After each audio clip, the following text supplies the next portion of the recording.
Our way, true to Caesar.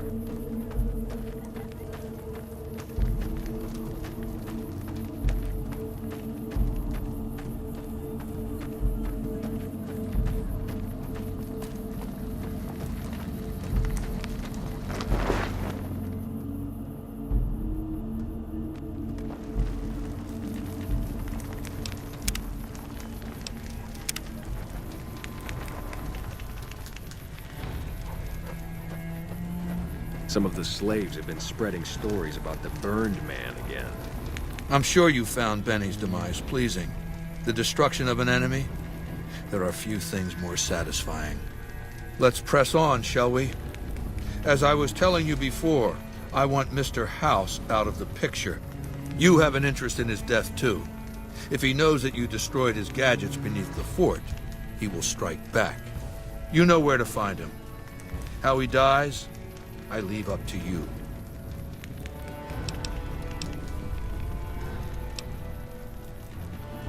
It's called an autodoc. As the name suggests, it's an automated physician, more or less. He can treat broken bones, cuts, punctures, scrapes. Sometimes I bestow its use upon someone I favor. Makes for a powerful gift in a culture that forbids painkillers and is largely ignorant of medical science. What did you want to know?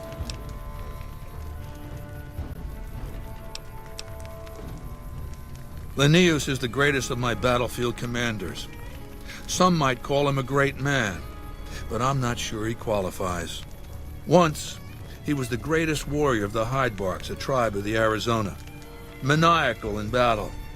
Sometimes he'd ambush Legion patrols by himself. When after several months we found and surrounded the Hydebarks camp, their chieftain raised a banner of surrender. The warrior, who was not yet Linnaeus, went insane with rage. He struck down his chieftain and attacked his own tribe.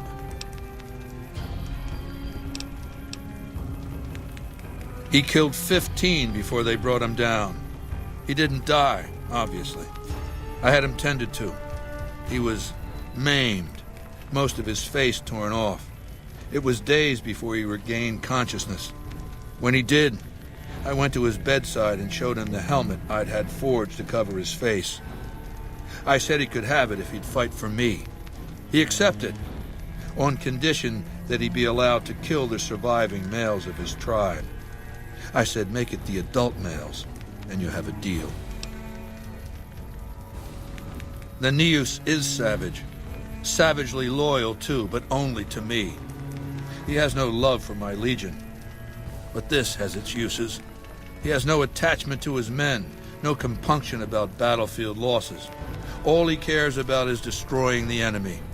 When another legatus or a centurion fails to achieve results, I send Linnaeus to make things right. His first step is to beat the failed commander to death in front of his assembled troops. Then he orders the ritual of decimatio.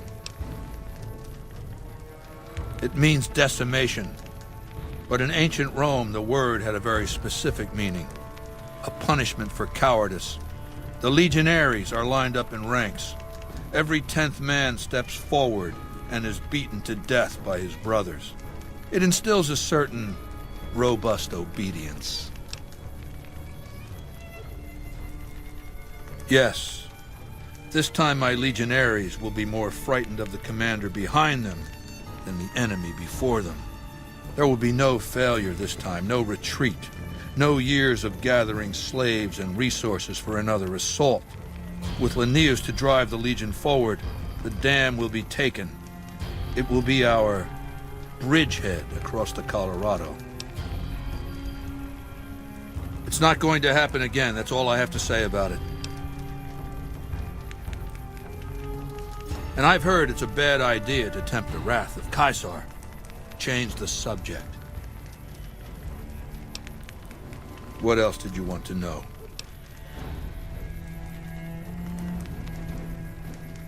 My Praetorians embody the martial ideals of my legion. Each one of them has done enough conquering and killing to deserve the rank of centurion. Instead, I invited them to join my guard. So the invitee chooses whichever current guard he thinks is weakest and challenges him. The fight is to the death. It keeps them from getting complacent.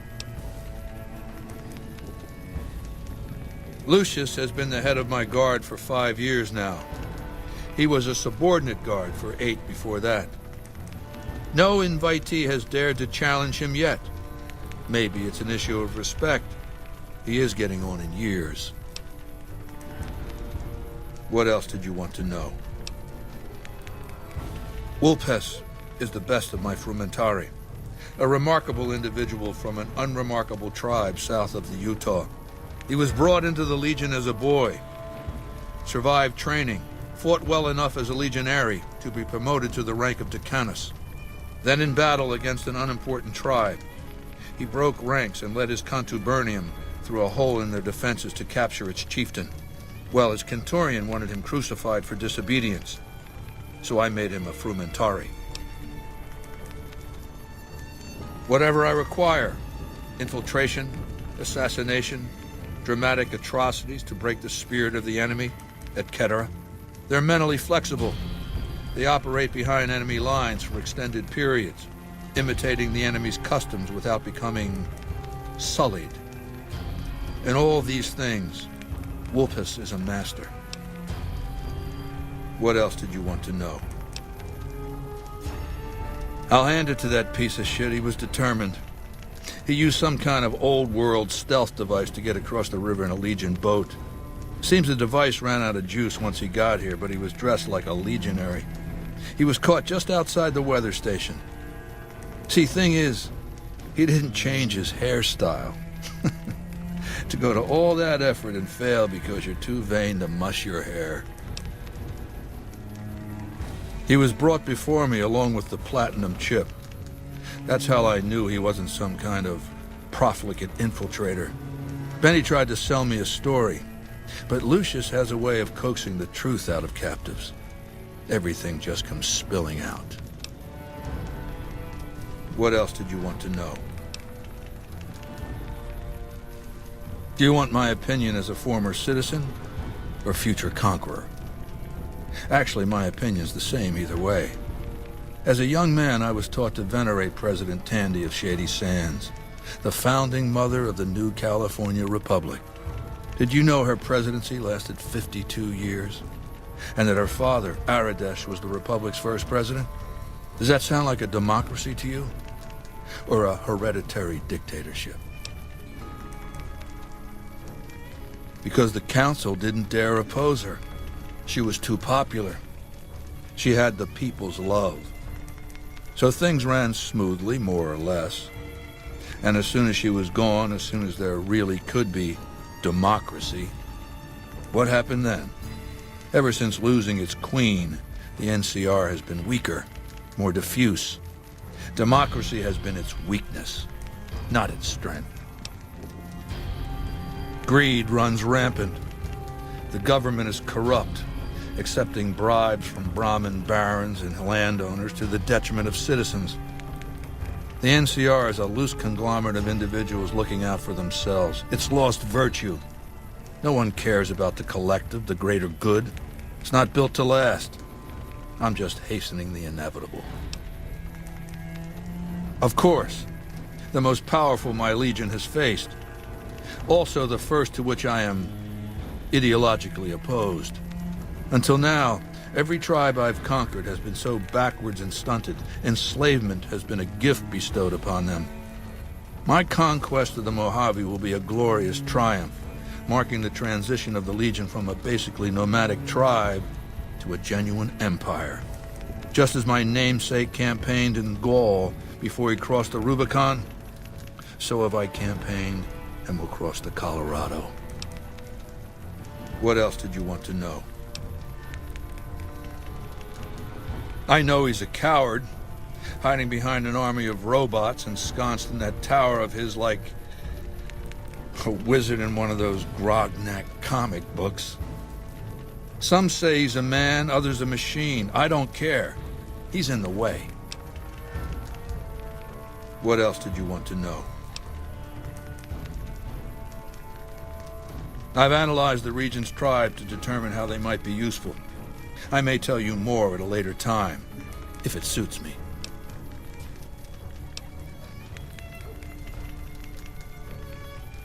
Ironically, I was born a profligate myself, a citizen of the NCR. My family lived not far from the Great Boneyard. After raiders killed my father, my mother sought the followers' protection. I was 2 years old. She found work at their library, cooking and cleaning. I learned how to read, and soon I was taking courses, free of charge. Oh yes, raised in that tradition. And the teaching stuck. I was taught it was my responsibility to bring the torch of knowledge to the waste. I may have taken the torch part more literally than they intended. When I was 20, the followers sent me east to Grand Canyon. It was my first expedition. Just me and a physician named Calhoun. As an anthropologist and linguist, my assignment was to learn the dialects of the Grand Canyon tribes. What a fucking waste of time. If you think it's worthwhile to make smart people learn how to talk like backward savages, you're a follower of the apocalypse, or an idiot. Anyway, we met up with a Mormon missionary who already knew a bunch of dialects, Joshua Graham. He was supposed to teach me, but before that went too far, the Blackfoot tribe captured us to hold us for ransom. They were a backward bunch, but the real problem was they didn't know how to fight. The Blackfoot were at war with 7 other tribes, each just as pissant as they were. But outnumbered like that, they weren't going to last long. It's one thing to be taken hostage, another to be lashed to a sinking ship. So over Calhoun's objections, I decided to take certain steps. I taught them how to use the guns they already had, how to strip and clean them, how to breathe when pulling a trigger, how to reload ammunition. They looked at me like I was some kind of a sorcerer. So I taught them how to make explosives and started drilling them on small unit tactics. If there's anything I learned as a follower of the apocalypse, it's that there's a lot of good information in old books. Divide et impera, divide and conquer. I led the Blackfoot against the Ridgers, their weakest enemy. When they refused to surrender, I ordered every man, woman, and child killed. When next we surrounded the Kaibabs, and they likewise refused, I took one of their envoys to the Ridgers' village and showed him the corpse piles. This was new for the tribes, you see. They played at war, raiding each other, a little rape and pillage here, a little ransoming there. I showed them total warfare. Like I said, there's a lot you can learn from old books. Kaibabs joined me, and the Fredonians after that. All the pissant tribes with names that should be forgotten. I knew from the start I'd need to eradicate this plague of tribal identities, replacing them with a monolithic culture, a uniform identity. So that's what I did once my confederation of tribes was large enough. I crowned myself Caesar and created a single great tribe, my legion. I sent Calhoun, the follower captured with me, back west with a message that I should not be interfered with. Joshua Graham, the Mormon interpreter, stayed with me and served as my first legatus. That's right. Decades of warfare, absorbing lesser tribes, gathering power, forging the dross into a vast, razor-sharp scythe. My legion's expansion has never ceased. Much of the Utah and Colorado and all of Arizona and New Mexico are mine. We have cities of our own, but nothing compared to Vegas. Finally, my legion will have its Rome. What else did you want to know? I used Imperial Rome as the model for my legion precisely because it was so foreign, so alien. I'd seen what had become of the NCR's attempts to emulate the culture of pre-war America, the infighting, the corruption. Rome was a highly militarized autocracy that effectively integrated the foreign cultures it conquered. It dedicated its citizens to something higher than themselves, to the idea of Rome itself. In Rome, I found a template for a society equal to the challenges of the post-apocalyptic world, a society that could and would survive, a society that could prevent mankind from fracturing and destroying itself in this new world by establishing a new Pax Romana. It means a nationalist, imperialist, totalitarian, homogenous culture that obliterates the identity of every group it conquers. Long-term stability at all cost. The individual has no value beyond his utility to the state, whether as an instrument of war or production. No, I'll destroy it because it's inevitable that it be destroyed. It's Hegelian dialectics, not personal animosity. How do I put this basically enough? It's a philosophical theory, the kind you might encounter if you took time to read some books. The fundamental premise is to envision history as a sequence of dialectical conflicts. Each dialectic begins with a proposition, a thesis, which inherently contains or creates its opposite, an antithesis. Thesis and antithesis. The conflict is inevitable, but the resolution of the conflict yields something new, a synthesis, eliminating the flaws in each, leaving behind common elements and ideas. The bombs wiped the slate clean. Human civilization descended to a level of ignorance that effectively set our cultural progress back to zero. The NCR has all the problems of the ancient Roman Republic: extreme bureaucracy, corruption, extensive senatorial infighting. Just as with the ancient Republic, it is natural that a military force should conquer and transform the NCR into a military dictatorship.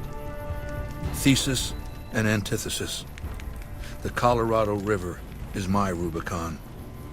The NCR Council will be eradicated, but the new synthesis will change the Legion as well, from a basically nomadic army to a standing military force that protects its citizens and the power of its dictator. What else did you want to know?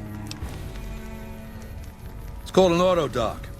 As the name suggests, it's an automated physician, more or less. He can treat broken bones, cuts, punctures, scrapes. Sometimes I bestow its use upon someone I favor. Makes for a powerful gift in a culture that forbids painkillers and is largely ignorant of medical science.